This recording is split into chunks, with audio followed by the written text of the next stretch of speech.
आज सांगते मी तुम्हाला मस्तपैकी चपाती हेल्दी कशी बनवायची, ते बी रेड कलरमध्ये. आता रेड कलर याला कसा आला, एक बीटरूट मी मस्तपैकी त्याची साल काढून घेतली, ते पाण्यामध्ये थोडंसं उकळून घेतलं, शिजवून घेतलं आणि त्यानंतर त्याची पेस्ट केली आणि ती मस्तपैकी गव्हाच्या पिठामध्ये मिक्स केली.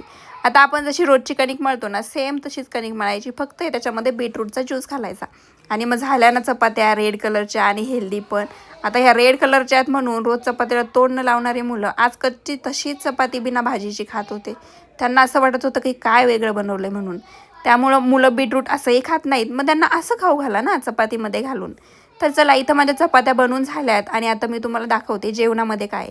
कोबीची भाजी, सुक्कं कारलं, त्यानंतर 1 वाटी दही, काकडी आणि कांदा, सोबत 2 रेड चपात्या. हे खाण्यामध्ये खूप जास्त हेल्दी आहे.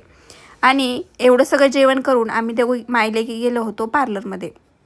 आता आमच्या मॅडमचे केस सारखे डोळ्यावरती येतात, म्हणून म्हटलं की चला आज मुहूर्त लागला आहे आणि पाऊस पण कमी आहे, म्हणून म्हटलं येऊ केस कापून.